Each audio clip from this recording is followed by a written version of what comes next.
hanya mengandalkan satu dua tulisan gitu. Jadi mereka menggunakan logika saja. Mereka mencoba menegasi nasab-nasab yang sudah masyhur. Misalnya nasab dari keturunan Raja Maroko yang sangat dikenal sekarang ini, mereka Al-Hasani, keturunan dari Imam Al-Hasan. Mereka mempermasalahkan salah satu datuk mereka yang di atas sekali itu namanya Al-Qasim bin Muhammad, anak daripada Imam Muhammad Nafsu Zakiyah, salah satu leluhur mereka, Muhammad Nafsu Zakiyah bin Abdullah Al-Kamil bin Hasan Al-Musanna bin Hasan bin Ali bin Abi Thalib. Disebutkan Al-Qasim ini dia bukan anaknya dari Muhammad Nafsu Zakiyah di salah satu kitab nasab yang bahkan merupakan salah satu rujukan, tapi tahqiq atau penelitian berikutnya mengkonfirmasi keberadaan beliau. Hanya saja ahli nasab tersebut mungkin tidak menemukan atau kabar yang tidak sampai. Juga dengan salah seorang keturunannya Hasan Ad-Dakhil, keturunannya yang dikenal dengan grup Al-Alawiyin Al-Filaliyin di Maroko. Bismillahirrahmanirrahim. Allahumma sholli ala sayyidina Muhammadin wa ala alihi wa sahbihi ajma'in. Amma ba'du. Jalana wa iyyakum min ahlil khairi was sa'ada fid dini wad dunya wal akhirah. Amin. Allahumma amin. Sebetulnya sudah tepat ketika dalam rangka membela Saddah Ba'alawi lalu mengangkat tentang fenomena yang terjadi kepada Raja Maroko 6 yang sekarang itu, atau disebutnya dengan Saddah Filaliyin, yaitu Saddah Raja di Maroko. Tetapi sayang sekali Habib ini kurang terlalu akurat ketika mengatakan bahwa Saddah Raja Maroko itu salah satu dari buyutnya yaitu Qasim tidak disebut di suatu kitab nasab. Sebetulnya bukan tidak disebut di suatu kitab nasab. Bukan hanya bermodal 1-2 kitab atau 1-2 catatan. Enggak. Memang nama Qasim itu tidak pernah disebut oleh semua ulama nasab yang sezaman atau yang setelahnya. Kalau bahasanya Kiai Imaduddin itu primer dan sekunder. Tidak ada satupun. Jadi ini kan mirip dengan Ba'alawi sebetulnya. Kalau logika terbaliknya, lalu kenapa Ba'alawi heboh? Sekelas Saddah yang mansibnya, posisinya adalah raja, ya tetap diragukan nasabnya. Karena memang kok ada nama satu orang yang tidak disebut oleh ulama nasab manapun di zamannya. Nah, ini jangan diturunkan levelnya kepada menjadi hanya karena ada ulama nasab yang tidak menyebut. Bukan ada ulama nasab yang tidak menyebut. Kalau bahasanya ada ulama nasab yang tidak menyebut, kan seolah-olah ada yang menyebut gitu. Jadi ulama nasab ada yang tidak menyebut, ada yang menyebut. Itu kan beda dengan tidak ada ulama nasab yang menyebut. Nah, sekarang mari kita buktikan bahwa memang Saddah Filaliyin ini, yang salah satunya jalurnya adalah Hasan Ad-Dakhil, itu jadi sama. Jadi Habib ini bicara Saddah Filaliyin lah, Raja Maroko, Hasan Ad-Dakhil itu satu orang, artinya satu jalur. Itu memang yang namanya Qasim sebagai putra Ahmad An-Nafsu Zakiyah itu bukan tidak disebut oleh ulama nasab. Artinya bukan ada satu kitab ulama nasab tidak menyebut, tapi memang tidak pernah disebut oleh ulama nasab manapun. Sebelum saya tunjukkan kitabnya, ya perhatikan dulu ya. Mungkin ada yang belum paham. Itu yang paling atas adalah Muhammad bin Hasan As-Sani bin Muhammad bin Yusuf sampai kepada yang blok putih yang bawah. Ya, Ismail bin Qasim. Ya. Fokus di nama Qasim bin Muhammad Nafsu Zakiyah. Apakah Muhammad Nafsu Zakiyah punya anak yang bernama Qasim? Adakah ulama nasab di zaman itu atau yang lebih mendekati, artinya masanya setelahnya tapi masih paling mendekati, yang menyebut bahwa Muhammad Nafsu Zakiyah itu punya anak yang bernama Qasim? Itu cara mentelaahnya. Ternyata kesimpulannya ada yang di sebelah itu tidak terdaftar dalam kitab ulama-ulama nasab. Itu ulama-ulama nasab dari abad ketiga, abad keempat, abad kelima, abad ke-6. Ya. Padahal ya, Muhammad Nafsu Zakiyah itu wafatnya tahun 145 Hijriah. Wafat syahid ya, dibunuh ya. Kalau tidak salah begitu. Berarti anaknya itu, Qasim itu, perkiraan hidupnya ya antara abad kedua dan abad ketiga. Nah, cara mentelaahnya kita hadirkan nama-nama kitab ulama nasab yang mencatat nasab-nasab Rasulullah pada waktu itu. Perhatikan. Sekarang saya bacakan kesimpulannya dulu. Sababu batlani an-nasab, sebab batalnya nasabnya al-filaliyin tadi itu. La wujudu lil Qasim bin Muhammad an-Nafsi Zakiyah bi kutubil ansabi. Tidak ada dalam kitab-kitab nasab ada orang bernama Qasim sebagai putra Muhammad an-Nafsu Zakiyah. Kemudian walam yadkur ahadun nasabiyina, dan tidak ada satupun ulama nasab anna Muhammadan an-Nafsaz Zakiyah, bahwa Muhammad Nafsu Zakiyah itu aqaba al-Qasimah, punya anak bernama Qasim. Wan nasabiyuna atau wan nasabiyina, yang dimaksud dengan ulama-ulama nasab yang tidak ada satupun yang menyebut itu, mislu Ibni Ambah, seperti Ibnu Ambah. Bahkan yang dari ini disebut dari yang paling baru ya, Ibnu Anibah ya. Kemudian Wabnu Funduk, seperti yang sudah saya sebut sebelumnya. Berarti Ibnu Funduk itu abad ke-6 ya. Dalam kitabnya Lubabul Ansab. Kemudian wa Fakhruddin Ar-Razi, dan juga Imam Fakhrul Razi dalam kitabnya Asy-Syajarah Al-Mubarakah. Wa Abul Hasan Al-Umari, ya, ini muridnya Al-Ubaidili, yaitu yang menulis kitab Al-Majdi, itu abad ke-5 ya. Lahirnya, wafatnya di abad ke-5 kalau tidak salah ya. Wafatnya tahun 490. Wabnu Toba, juga Ibnu Toba ya, yang menulis kitab Abnaul Imam ya. Wabnu Hazm, bahkan juga Ibnu Hazm, ulama abad keempat ya, Al-Andalusi.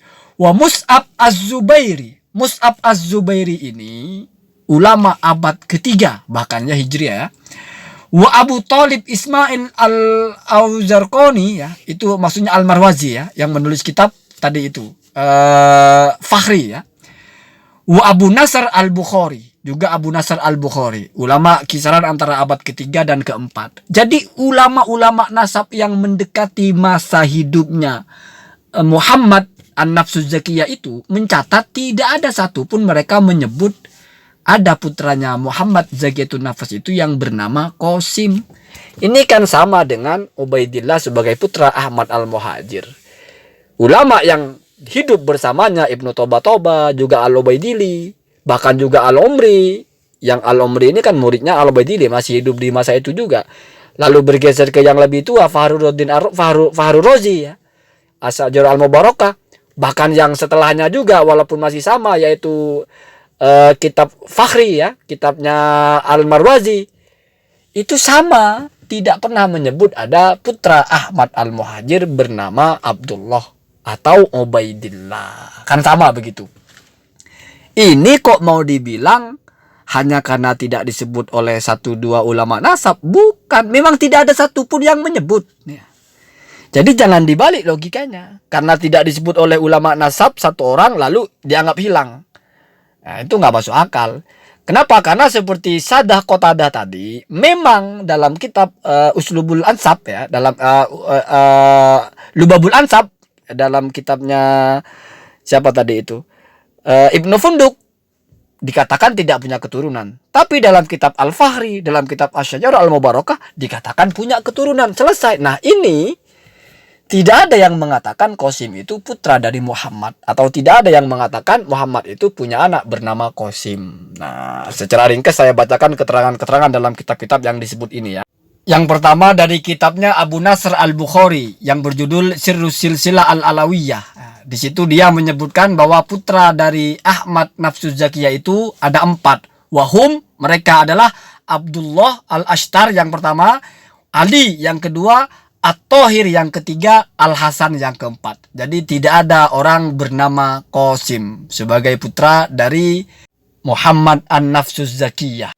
Kemudian yang kedua adalah Mus'ab Az-Zubairi dalam kitabnya Nasabu Quraisyin. Di sini menyebut putra dari Muhammad Nafsu Zakiyah itu ada 5. Kalau yang sebelumnya kan ada 4. Apakah setelah ada 5 muncul nama Qasim? Perhatikan. Wahum, dan putra dari Muhammad Nafsu Zakiyah, Abdullah Al-Ashtar. Berarti itu yang disepakati ya, selalu disebut ya. Kemudian Ali, kemudian At-Thahir, kemudian Al-Husain ya. Wa qala ba'dun nasabin Al-Hasan ya. Ada juga yang menyebutnya Hasan, ada juga yang menyebutnya Husain. Berarti 1 orang. Bertambah 1 orang lagi yaitu Ibrahim. Jadi ada 5 ya. Tadi kan ada 4 ya. Di sini nambahnya adalah Ibrahim. Kalau yang tadi cuma Abdullah Al-Astar, Ali, At-Thohir, dan Husain atau Hasan ya. Jadi Husain dan Hasan itu satu orang. Hanya kadang-kadang disebutnya Hasan ya. Tadi itu ya. Al-Bukhari tadi kan menyebutnya Hasan. Ini menyebutnya Husain. Nambah satu nama yaitu Ibrahim. Belum menyebut yang namanya Qasim. Kemudian selanjutnya ini dari Abul Hasan Ali bin Muhammad Al-Omari ya, kitabnya Al-Majdi yang sudah sangat populer. Di sini nambah lagi putranya dari Muhammad Zakiyatun Nafas itu ya, atau Nafsu Zakiyah itu menjadi 6 ya. Siapa itu? Wahum Abdullah Al-Ashtar, mesti ada nama itu ya. Kemudian Ali, kemudian At-Thohir, kemudian Al-Hasan, kemudian Ibrahim. Tadi sudah disebut ini ya. Nambah satu lagi Yahya. Sudah 6, ini masih nggak ada yang namanya Qasim. Dari mulai yang nyebut hanya 4, nyebut 5, nyebut 6, tidak muncul namanya Qasim. Kemudian ini dari kitabnya Ibnu Hazm ya, Al-Andalus, dalam kitabnya Jamharatu Ansabi Al-Arab. Nah, di sini menyebut putra Muhammad ini ada 6 juga ya. Tetapi ada yang beda namanya ya. Di sini perhatikan saya sebutkan. Wahum dan putra dari Muhammad Nafsu Zakiyah itu Abdullah Al-Ashtar ya. Mesti itu disebut ya. Ali ya. Kemudian Thohir, kemudian Hasan. Jadi 4 ini disepakati terus. Kemudian nambah Ibrahim. Kalau tadi kan sama Yahya. Di sini Yahyanya hilang. Muncul nama Ahmad. Berarti Yahya dan Ahmad itu diperselisihkan. Sementara yang 4 ini dari tadi itu sudah disepakati ya. Dari mulai yang kitab pertama ya Abu Nasr, terus Al-Bukhari, terus kemudian Fahrul Razi, dan seterusnya. Itu berarti yang 4 itu disebut terus. Kemudian ini ketika menyebut 6, ada pergantian nama. Yahya hilang, ganti menjadi Ahmad. Lagi-lagi Qasim tidak muncul. Kemudian ini dari Ibnu Anibah dan Abu Thalib Ismail ya, Al-Azurqani. Itu maksudnya adalah Al-Marwazi ya. Jadi ini penulis kitab Umdah dan juga penulis kitab Al-Fakhri. Fadzakaru bi anna dzurriyyata Muhammadin an-Nafsi Zakiyah min Abdillah al-Ashtar wahdah. Di sini malah yang punya keturunan dari Muhammad Nafsu Zakiyah itu hanya satu orang, yaitu Abdullah al-Ashtar. Jadi ini tidak menyebut tidak bicara tentang putra-putra dari dari Muhammad Nafsu Zakiyah. Tetapi dikatakan bahwa dari sekian banyak putra Muhammad Nafsu Zakiyah itu ya, yang punya keturunan selanjutnya itu hanyalah Abdullah Al-Ashtar ya. Mungkin yang lain itu dianggap tidak punya keturunan ya. Tadi kan sudah disebut Ibrahim, Yahya, Ahmad, Hasan, Ali, Thohir, dan sebagainya. Kemudian ini sebagai penutup ya dari kitabnya Tahdhibul Ansab, ini nama yang selalu disebut ya. Syekh Syaraf Al-Ubaidili, Abul Hasan Muhammad bin Ali Al-Ubaidili fi kitabi Tahdhibul Ansab wa Nihayatul Aqab anna dzurriyyata Muhammadin an-Nafsi Zakiyati min Abdillahil Ashtar wahdah. Jadi kalau mau mencari jalur orang yang bernasab kepada Muhammad Nafsu Zakiyah, jalurnya cuma satu, yaitu Abdullah Al-Ashtar. Jadi misalnya oke lah ada orang bernama Qasim tapi tidak punya keturunan. Yang mengatakan begitu ya Al-Ubaidili yang hidupnya dekat ya. Apalagi dikokohkan lagi dengan yang di atas tadi penjelasan sebelumnya, bahwasanya tidak pernah ada orang bernama Qasim.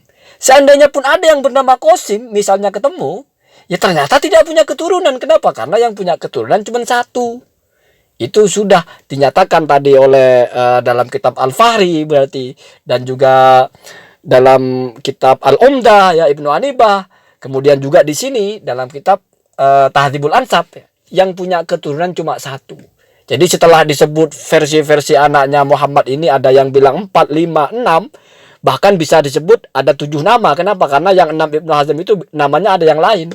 Tidak ada satupun yang bernama Qasim. Dan dari semua itu yang punya keturunan ke bawahnya lagi, artinya yang punya cucu, yang menjadikan yang menjadi cucunya dari Muhammad Nafsu Zakiyah itu hanya dari jalur Muhammad atau Abdullah Al-Ashtar ini ya.